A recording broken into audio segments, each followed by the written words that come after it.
Today I just want to take a moment to speak on fatherhood. Um, if you're a father who was there from birth to 18, I salute you, I respect you. It's not an easy thing. You run into a lot of roadblocks. Um, so I salute that. For fathers who were pushed out and excluded, it's very tough. I was once judgmental before I ever had a child. Now being a father and witnessing things and experiencing things, I truly understand and sympathize with you, empathize as well. What I can say is, in terms of my experience with fatherhood, I lost my leg in 2015. For those who don't know, I'm an above knee amputee. At that time, it made sense for my son to stay home with me. In the midst of that, I really couldn't focus on rehabilitation and learning how to properly walk, properly use a prosthetic, things of that nature. Everything really got put on hold, which that was a sacrifice I was willing to make for my child, you know what I mean? So I was home with him till he was 5 years old. I did everything. I did the daycares, I did the daily activities, feeding him multiple times a day, keeping his health balanced, fruits, vegetables, meals, etc., taking him to the park every day, make sure he exercise. I did all the things necessary to take care of your child in a positive manner. So, then he goes to school. His kindergarten year, first, because of COVID, the first half was like remote. I didn't really like remote, but the teacher was amazing. One of the best teachers I've ever seen in terms of children. Once he returned to brick and mortar, that first grade, that kindergarten teacher, he was trash. He was incompetent. He didn't understand or listen to our son's, how could I say, we went to the teacher and tried to explain some behavioral issues. Like my son, he's not a bad kid or anything, but he was a little bit behind in certain things. Now he's up to speed, but back then he was a little behind. And instead of trying to nurture those things, he just pretty much excluded my son and kind of pushed him to the back burner and made him feel like he wasn't necessarily a part. That guy's trash. I would say his name, but I ain't trying to take it there. Since then, his teachers were great. His first grade year, I tried to focus on myself, focus on my health, and it became a problem because, how could I say, the precedent that I set was not met. And because of that, it led to a lot of sadness in my son's life, a lot of getting behind his schoolwork, just a lot of different things. I can't elaborate on why other than the precedent that I set wasn't met. So because of that, the parent-teacher conferences, they explain things, blah, blah, blah.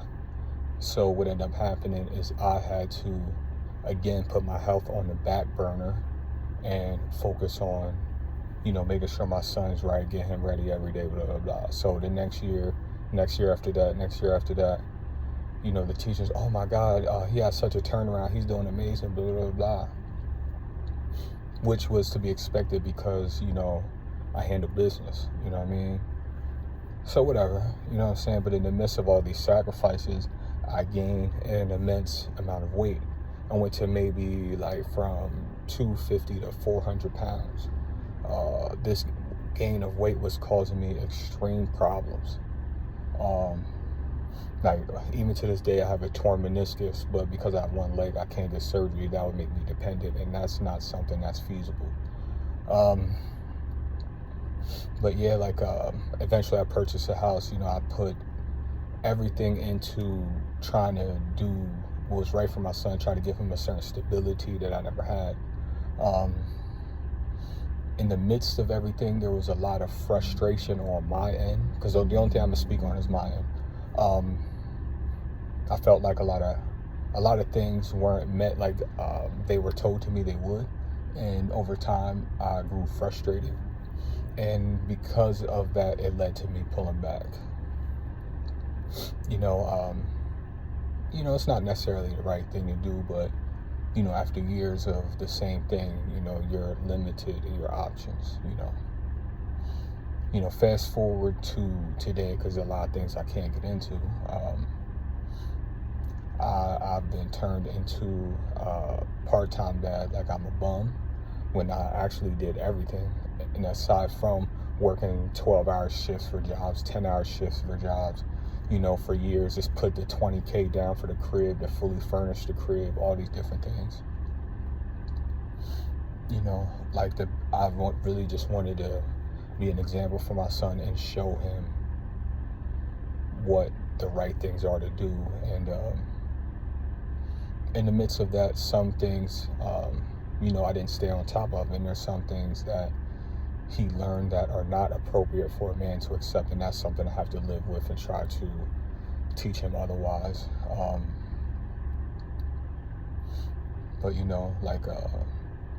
But I understand it now. Like everybody's situation is different, but for a good father to be forced into like some sort of a part-time situation is very foul. What it does to a man's mind is never discussed. Some men don't even recover. Like it's that bad, man. It's that bad. So if you're a woman and you're watching this, like regardless of however your relationship plays out, don't let that affect the father. And what I mean by that is, if that man has a bond with that child or children, let him keep that bond. Don't interfere with it. And in fact, encourage him to continue to do the things he was doing prior to. Encourage that child to still make contact with the other family, not just the parent. Do not attempt to exclude the child from the other family's activities, or do not try to make it seem to that child that he only has one family, or they only have one family. Like there's so many things that can occur to a father that doesn't get spoke about, because this society said, oh, you're a man, suck it up, you'll be all right. Or you're expected to just leave the child behind and act as if they don't exist. It's a dirty game, man. Like you could do everything right and still lose as a father. You can do everything right. And the most ironic part about it is dudes that are bums, dudes that are not involved, they get treated with the most respect. And the reason why is because it's about control. So when that occurs, the narrative can be controlled, and it can be backed up with proof. With a good father, a narrative has to be created, and there isn't proof, so a lot of bullshit has to occur. Just be safe, man. Be wise. Be cautious. Be very vigilant in choices. And if you have children, don't let them even remotely gain the perspective that certain things are acceptable when they're not.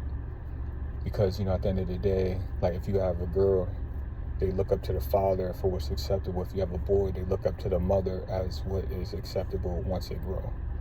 And both positions are vital, even though society doesn't really give men the same respect when it comes to parenthood as they do women. But with that being said, like I said, I'm going to keep it short today. Everybody take care. Have a great one.